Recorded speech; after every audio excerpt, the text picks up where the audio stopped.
E aí, pessoal, beleza? Aqui é o professor Arnaldo, auditor na área de TI.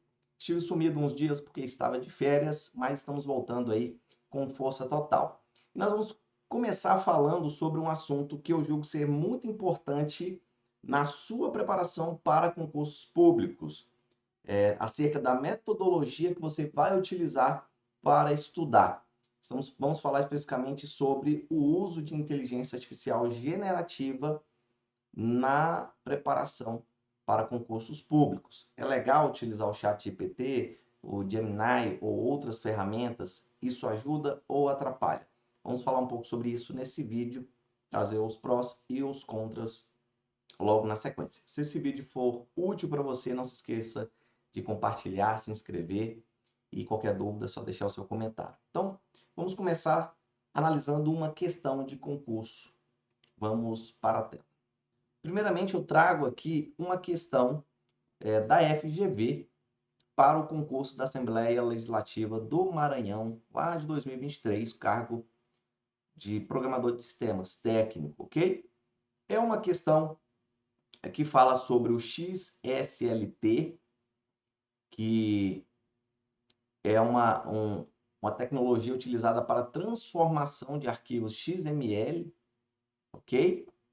E o intuito dela é pegar um documento XML e converter, realizar, aplicar algum estilo, tá? O XSLT é como se fosse a folha de estilo para o arquivo XML, de modo que ele aplica o estilo e gera um outro arquivo resultante.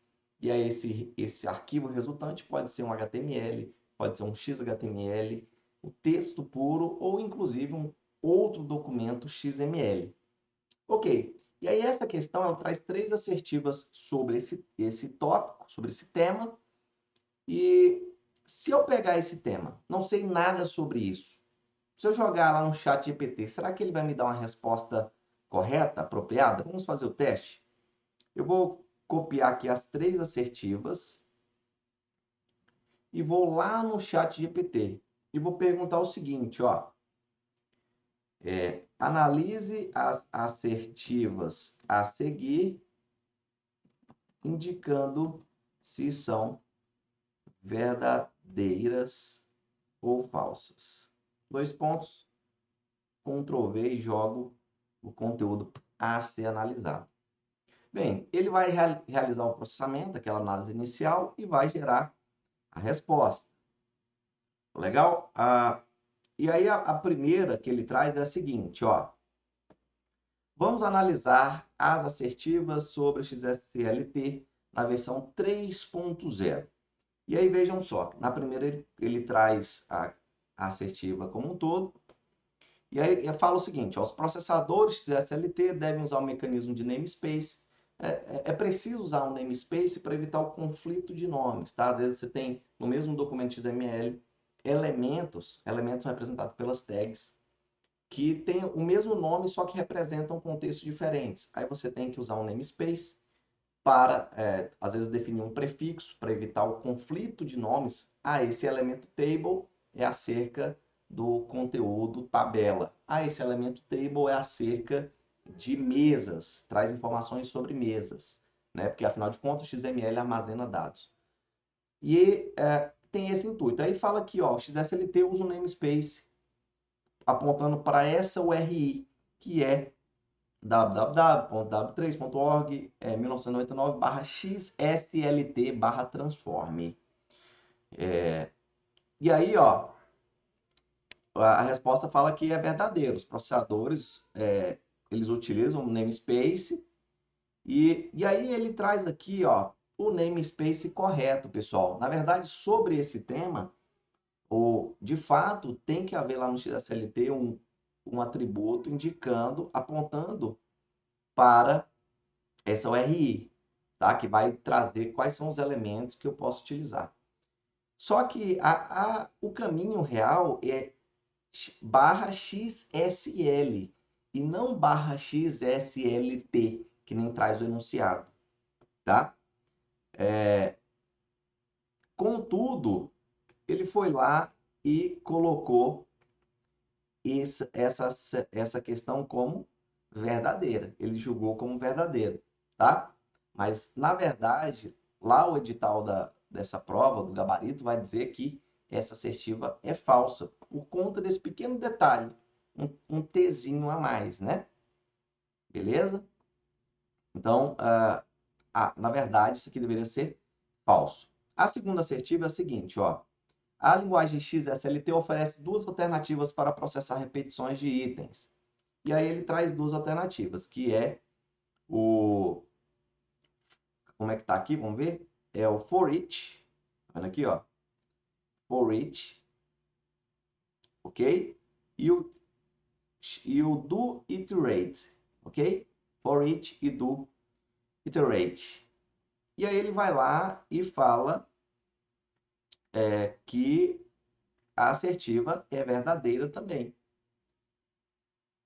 Ó, a linguagem introduz o elemento o iterate, referido aqui como do iterate, que permite o processamento sequencial, ao contrário do for each. Bem, o for each ele é mais conhecido, para quem já trabalhou com isso, quem estudou um pouco, tá? Permite você fazer uma iteração ali, percorrendo cada um dos elementos.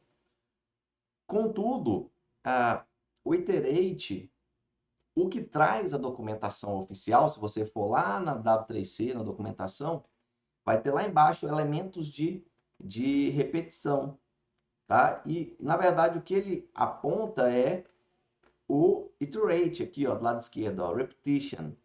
Aí tem o for each e o iterate, tá? Então, existe o iterate. Só que a questão fala de do iterate.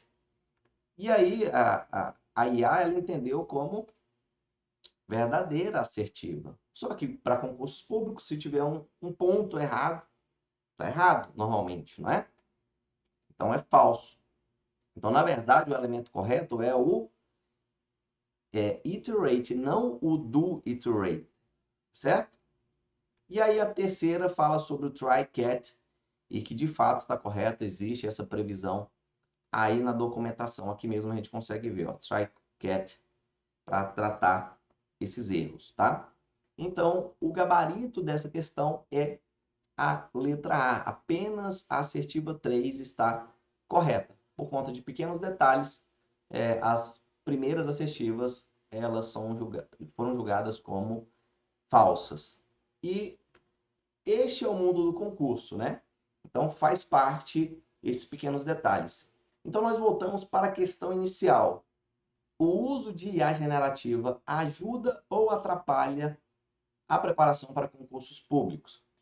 Eu penso da seguinte forma, que, primeiramente, se você tiver uma base, já tem uma noção sobre o assunto, aí é válido você utilizar a inteligência artificial para tentar, às vezes, rememorar alguma coisa, de modo que você consiga analisar e também passar esse pente fino, ter esse crivo para avaliar se aquele conteúdo está correto ou não, ou se ele faz sentido, tá? E mesmo assim a gente viu aí que é necessário que você realize uma etapa de validação desse conteúdo. A gente foi lá na documentação oficial da tecnologia e vimos que a questão era um pouco diferente, tá? Então, esse tipo de procedimento é necessário. Vai usar IA? Pode utilizar, é legal, mas você precisa validar o conteúdo, você precisa ir atrás de uma fonte realmente confiável, tá? E eu realizei outros testes, esse teste agora ele foi até bacana, ele até foi no rumo, mas eu vi respostas da IA que, na verdade, estava totalmente equivocada, ok? Então, tomar muito cuidado. Uma segunda abordagem quanto ao uso de IA para estudos, eu penso que é válida quando você está precisando ver uma quantidade maior de assuntos, você tem um curto prazo, às vezes você tem 10 dias para ver 30 assuntos e aí você não quer ir para a prova sem saber nada sobre aquele tema para não deixar em branco. Vai que cai na discursiva. Aí é interessante, você usa na IA, eu tenho só hoje eu quero ver 5, 6 assuntos, 10 assuntos que eu não consegui estudar nada.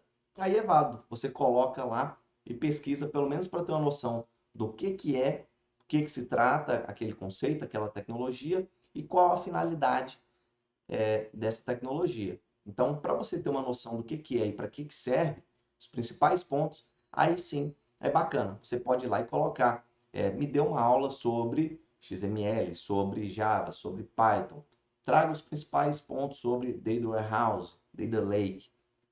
Então, esse tipo de prompt pode te ajudar a ter uma noção melhor, ou apenas ter uma noção inicial sobre aquele conteúdo.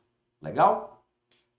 Mas são essas duas condições, tá? Então, para uma revisão em que você não tem tempo, ou então, se vai usar no dia a dia, é preciso que haja uma etapa de validação desse conteúdo. Importante ter uma fonte confiável. Beleza?